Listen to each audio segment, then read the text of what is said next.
ಸಿಂಹರಾಶಿ ಎಲ್ಲವನ್ನೂ ಕೂಡ ಮರೆತು ಕುಟುಂಬ ಸದಸ್ಯರ ಜೊತೆಯಲ್ಲಿ ಆರಾಮವಾಗಿರಬೇಕು ಅಂತ ಹೇಳಿ ಬಹಳ ಆಲೋಚನೆ ಮಾಡ್ತೀರಿ, ಪ್ರಯತ್ನವನ್ನು ಮಾಡ್ತೀರಿ. ಆದರೆ ಕೆಲಸದ ಒತ್ತಡದಿಂದ ನಿಮಗೆ ಅವಕಾಶಗಳು ತುಂಬಾ ಕಡಿಮೆ. ಹಾಗಾಗಿ ಹೆಚ್ಚು ಸಮಯವನ್ನ ಕುಟುಂಬದವರ ಜೊತೆಯಲ್ಲಿ ಕಳೆಯೋದಕ್ಕೆ ಕಷ್ಟ ಸಾಧ್ಯವಾದೀತು. ಆಸ್ತಿಯ ವಿಚಾರವಾಗಿ ಒಂದಷ್ಟು ಮಾತುಗಳು ಬರುತ್ತೆ. ಅದು ಸ್ವಯಾರ್ಜಿತ, ಪೂರ್ವಾರ್ಜಿತ, ಪಿತ್ರಾರ್ಜಿತ ಯಾವುದೇ ಆಗಿರಲಿ, ಆಸ್ತಿಗೆ ಸಂಬಂಧಪಟ್ಟ ಹಾಗೆ ಒಂದಷ್ಟು ಮಾತುಕತೆಗಳು ನಡೀತಕ್ಕಂಥದ್ದು. ನಿಮ್ಮ ಯೋಜನೆಗಳು ಏನಿದೆ ಅವೆಲ್ಲವೂ ಕೂಡ ಇನ್ನು ಫಲಪ್ರದಾಯಕವಾಗುತ್ತೆ. ಯಾವ ಯಾವ ಆಲೋಚನೆಗಳನ್ನ ಆಯೋಜನೆಗಳನ್ನ ಹಾಕೊಂಡಿರ್ತೀರಿ ಅವೆಲ್ಲವೂ ಕೂಡ ಕಾರ್ಯರೂಪಕ್ಕೆ ಬರತಕ್ಕಂತಹ ಒಂದಷ್ಟು ಲಕ್ಷಣಗಳು ಈ ದಿವಸ ಸೂಚ್ಯವಾಗಿರತಕ್ಕಂಥದ್ದಾಗತ್ತೆ. ಬೇರೆಯವರಿಗೆ ಸಹಾಯ ಮಾಡೋದಕ್ಕೆ ಹೋಗಿ ನೀವು ತೊಂದರೆಯನ್ನ ಪಡಬೇಕಾದಂತಹ ಸಾಧ್ಯತೆಗಳಿರುತ್ತೆ. ಎಚ್ಚರಿಕೆ ಇರಲಿ. ಯಾರಿಗೋ ಏನೋ ಸಹಾಯ ಮಾಡ್ತೀನಿ ಅಂತ ಹೇಳಿ ನೀವು ಕಷ್ಟಕ್ಕೆ ಸಿಲುಕುವಂತಹದ್ದು ಒಳ್ಳೆಯದಲ್ಲ. ಅದು ಬುದ್ಧಿವಂತಿಕೆ ಅಲ್ಲ. ಆದರೆ ಬುದ್ಧಿವಂತರಾದಂಥವರು ನಿಮ್ಮ ಕ್ಷೇಮವನ್ನೂ ನೋಡಿಕೊಂಡು ಬೇರೆಯವರಿಗೆ ಕೈಲಾದಷ್ಟರ ಮಟ್ಟಿಗೆ ಸಹಾಯವನ್ನು ಮಾಡತಕ್ಕಂತಹದ್ದು ಒಳ್ಳೆಯದಾಗಿರುವಂಥದ್ದು. ಕುಲದೇವರನ್ನ ಪ್ರಾರ್ಥನೆ ಮಾಡಿ ಶುಭವಾಗಿ. ಕನ್ಯಾ ರಾಶಿ ಯಾವುದೇ ರೀತಿಯ ಸೂಕ್ಷ್ಮಗಳಾಗಲಿ ಅಥವಾ ಬೇರೆ ಇನ್ಯಾವುದೇ ರೀತಿಯ ಅನುಭವವಾಗಲಿ ಆಗದಲೇ ನಿಮಗೆ ತತ್ಕ್ಷಣದಲ್ಲಿ ಆರೋಗ್ಯದಲ್ಲಿ ಏರುಪೇರಾಗ್ತಕ್ಕಂಥದ್ದು, ಬಹಳ ದೊಡ್ಡ ತೊಂದರೆಗೆ ಅವಕಾಶ ಇರತಕ್ಕಂಥದ್ದು. ತತ್ಕ್ಷಣದಲ್ಲಿ ವೈದ್ಯರ ಸಲಹೆಯನ್ನು ಪಡ್ಕೊಳ್ಳಿ. ಹಿಂದೆ ಯಾವುದಾದ್ರೂ ದೇವರಿಗೂ ಯಾವುದೋ ಕಾರಣಕ್ಕೆ ಹರಕೆ ಇತ್ಯಾದಿಗಳನ್ನು ಮಾಡಿಕೊಂಡಿದ್ರೆ ತತ್ಕ್ಷಣದಲ್ಲಿ ಅದನ್ನ ಜ್ಞಾಪಕ ಮಾಡಿಕೊಂಡು ಆ ಹರಕೆಯನ್ನು ತೀರಿಸ್ತಕ್ಕಂತಹ ಕೆಲಸವನ್ನು ಮಾಡಿ. ಅದು ಒಂದು ವೇಳೆ ಏನೂ ಇಲ್ಲ ಅಂತಾದ್ರೆ ದೇವರಲ್ಲಿ ನಿಮಗೆ ಆಗಿರತಕ್ಕಂತಹ ತೊಂದರೆ, ಆಗ್ತಾ ಇರತಕ್ಕಂತಹ, ಅನುಭವಿಸ್ತಾ ಇರತಕ್ಕಂತಹ ಸಮಸ್ಯೆಯ ಬಗ್ಗೆ ಪ್ರಾರ್ಥನೆಯನ್ನ ಮಾಡ್ಕೊಳ್ತಕ್ಕಂತಹದ್ದು. ದೇವರ ಬಗ್ಗೆ ದಿವ್ಯವಾದಂತಹ ನಂಬಿಕೆ ಇರಬೇಕು. ಯಾವಾಗ ನೀವು ಏನೇ ಮಾಡಿದರೂ ಕೂಡ ನಂಬಿಕೆ ಇಲ್ಲ ಅಂತಾದ್ರೆ ಮಾಡಿದಂತಹ ಕೆಲಸಗಳು ವ್ಯರ್ಥವಾಗುತ್ತೆ. ಕಷ್ಟ ಬಂದಾಗ ಮಾತ್ರ ದೇವರನ್ನ ಸ್ಮರಣೆ ಮಾಡ್ತಕ್ಕಂತಹ ಕೆಲಸವನ್ನ ಮಾಡಬೇಡಿ. ಈಗ ನಿಮಗೇನೋ ಆಪತ್ತಿದೆ, ಏನೋ ತೊಂದರೆ ಇದೆ, ಈಗ ಎಲ್ಲಾ ದೇವರುಗಳನ್ನು ಸ್ಮರಣೆ ಮಾಡ್ತಕ್ಕಂಥದ್ದು. ಚೆನ್ನಾಗಿದ್ದಾಗ ಯಾವುದೂ ಜ್ಞಾಪಕಕ್ಕೆ ಬರದೇ ಇರತಕ್ಕಂಥದ್ದು, ಇದು ಎರಡೂ ಕೂಡ ಒಳ್ಳೆಯದಲ್ಲ. ವಿದ್ಯಾರ್ಥಿಗಳಿಗೆ ಸ್ವಲ್ಪ ಹಿನ್ನಡೆಯಾಗತಕ್ಕಂತಹ ದಿವಸ. ನಿಮ್ಮ ವಿದ್ಯಾಕ್ಷೇತ್ರದಲ್ಲಿ ಆದಷ್ಟು ಪ್ರಯತ್ನಪೂರ್ವಕವಾಗಿ ಮುಂದೆ ಬರಬೇಕಾದಂಥದ್ದು. ಇಷ್ಟ ದೇವತಾ ಸ್ಮರಣೆಯನ್ನ ಮಾಡಿ.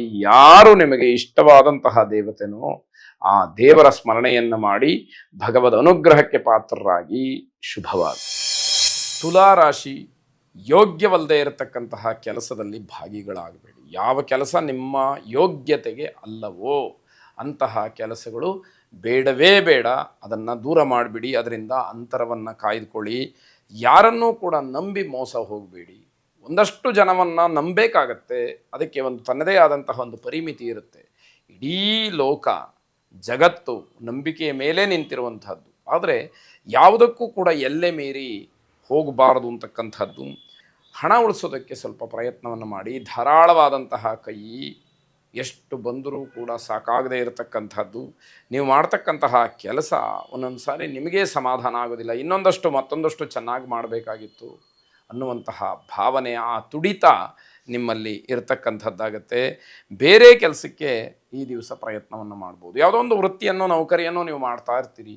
ಅದನ್ನು ಹೊರತಾಗಿಯೂ ಕೂಡ ಮತ್ತೊಂದಷ್ಟು ಇನ್ನೊಂದಷ್ಟು ಬೇರೆ ಕೆಲಸಗಳನ್ನು ಮಾಡಬೇಕು ಅಂತಕ್ಕಂಥದ್ದಿರುತ್ತೆ. ಸರ್ಕಾರಿ ಉದ್ಯೋಗಿಗಳಿಗೆ ಕೆಲವು ಕಟ್ಟುಪಾಡುಗಳು ಅಂದರೆ ನಿಯಮಗಳು ಹೆಚ್ಚಾಗುವಂಥದ್ದು. ರೂಲ್ಸು ರೆಗ್ಯುಲೇಷನ್ಸ್ ಹೆಚ್ಚಾಗಿ ಆ ಕಟ್ಟಳೆಗೆ ಒಳಪಡಬೇಕಾದಂತಹ ದಿವಸ ಇದಾಗತ್ತೆ. ರಾತ್ರಿ ಹೊತ್ತು ಹುಟ್ಟಿದಂಥವ್ರಿಗೆ ಸಂಪತ್ತಿನ ಕನಸು ಬೀಳ್ತಕ್ಕಂತಹದ್ದು. ಯಾರ ಜನನ ಸಾಯಂಕಾಲ ಸೂರ್ಯಾಸ್ತದ ಮೇಲೆ ನಂತರದಲ್ಲಿ ಆಗಿರುತ್ತೋ ಅವರಿಗೆ ಒಂದಷ್ಟು ದ್ರವ್ಯಗಳು, ಸಂಪತ್ತಿನ ಕನಸು ಬೀಳ್ತಕ್ಕಂಥದ್ದಾಗತ್ತೆ. ಇದರಿಂದ ಸಂಪತ್ತು ನಷ್ಟವಾಗುವಂತಹ ಸಾಧ್ಯತೆ ಇದೆ. ಕನಸು ಯಾವತ್ತೂ ಕೂಡ ಈ ರೀತಿ ಸಂಪತ್ತಿದೆ ಅನ್ನೋದಾಗಿ ಬೀಳಬಾರ್ದು. ಅಂತಹ ಕನಸಿನಿಂದ ಹಣ ಅಥವಾ ದ್ರವ್ಯ ನಷ್ಟವಾಗತಕ್ಕಂತಹ ಸಾಧ್ಯತೆ ಹೆಚ್ಚಾಗಿರತಕ್ಕಂತಹದ್ದು. ಕುಬೇರ ಲಕ್ಷ್ಮಿಯನ್ನು ಪ್ರಾರ್ಥನೆ ಮಾಡಿ ಶುಭವಾಗಿ. ವೃಶ್ಚಿಕ ರಾಶಿ, ನಿಮ್ಮ ಪರಿಶ್ರಮಕ್ಕೆ ತಕ್ಕ ಪ್ರತಿಫಲ ಇಲ್ಲ. ಸ್ವಾಭಾವಿಕವಾಗಿ ಬೇಸರವಾಗ್ತಕ್ಕಂಥದ್ದಾಗತ್ತೆ. ಎಷ್ಟು ಕಷ್ಟಪಟ್ಟರೂ ಕೂಡ ಇಷ್ಟೇ ಅನ್ನುವಂತಹ ಭಾವನೆ ನಿಮಗೆ ಬರ್ತಕ್ಕಂಥದ್ದು. ವ್ಯಾಪಾರಸ್ಥರು ಸರಿಯಾದಂತಹ ಶಿಸ್ತನ್ನು ಪಾಲನೆ ಮಾಡದೇ ಇದ್ದರೆ ನಷ್ಟಕ್ಕೆ ಗುರಿಯಾಗಬೇಕಾಗುತ್ತೆ. ಆ ವ್ಯವಹಾರದಲ್ಲಿ ನೀವು ವಿಶೇಷವಾದಂತಹ ಕಾಳಜಿಯನ್ನು ವಹಿಸ್ತಕ್ಕಂತಹದ್ದು ಸರಿ. ಆದರೆ ಅಲ್ಲಿ ವ್ಯಾಪಾರಂ ದ್ರೋಹ ಚಿಂತನಂ ಅಂತಕ್ಕಂತಹ ಹಿರಿಯರ ಮಾತೇನಿದೆ, ಅದರ ಜೊತೆಯಲ್ಲಿ ಸರಿಯಾದಂತಹ ಶಿಸ್ತನ್ನು ಪಾಲನೆ ಮಾಡಿಕೊಳ್ಬೇಕು. ಆಗ ಮಾತ್ರ ಲಾಭಕ್ಕೆ ಅವಕಾಶ ಇರತಕ್ಕಂಥದ್ದು. ಕೆಲ ಅನುಭವಿಗಳ ಸಹಾಯವನ್ನು ಪಡ್ಕೊಳ್ತೀರಿ. ಯಾರು ಈ ಕ್ಷೇತ್ರದಲ್ಲಿ ಅನುಭವಿಗಳಿದ್ದಾರೆ ಅವರ ಸಹಾಯ ನಿಮಗೆ ಸಿಗ್ತಕ್ಕಂಥದ್ದು.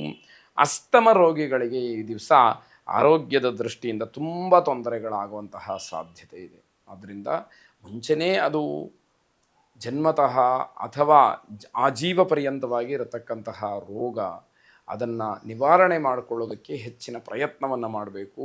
ಈ ದಿವಸ ಅದು ನಿಮಗೆ ಹೆಚ್ಚಿನ ತೊಂದರೆಯನ್ನು ಮಾಡ್ತಕ್ಕಂಥದ್ದು. ಸರಿಯಾದಂತಹ ಔಷಧವನ್ನು, ವೈದ್ಯೋಪಚಾರವನ್ನು ನೀವು ತಗೊಳ್ಬೇಕಾದಂಥದ್ದು ಮುಖ್ಯವಾಗುತ್ತೆ. ಕೋಪವನ್ನು ಕಡಿಮೆ ಮಾಡಿಕೊಳ್ಳಿ. ಕೋಪದಿಂದ ಏನನ್ನೂ ಕೂಡ ಸಾಧನೆ ಮಾಡಲಿಕ್ಕೆ ಆಗದೇ ಇರತಕ್ಕಂಥದ್ದು.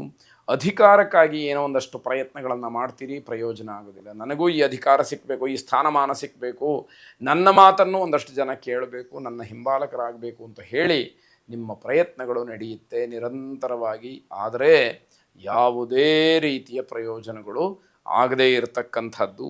ಇಂದ್ರನನ್ನು ಸ್ಮರಣೆ ಮಾಡಿ. ಅಂತಹ ಇಂದ್ರ ನಿಮಗೆ ಉನ್ನತವಾದಂತಹ ಪದವಿಯನ್ನು ಕರುಣಿಸಿಕೊಡುವುದರಲ್ಲಿ ನಿಸ್ಸೀಮನಾಗಿರ್ತಾನೆ. ಅವನ ಪ್ರಾರ್ಥನಾ, ಅವನ ಅನುಗ್ರಹ ನಿಮಗೆ ಯಾವಾಗಲೂ ಕೂಡ ಮಂತ್ರವಾಗಿ ಜಪಿಸುವ ಹಾಗೆ ಇರಬೇಕು ಅಂತ ಹೇಳಿ ಇದರ ಅರ್ಥ. ಶುಭವಾಗಿ.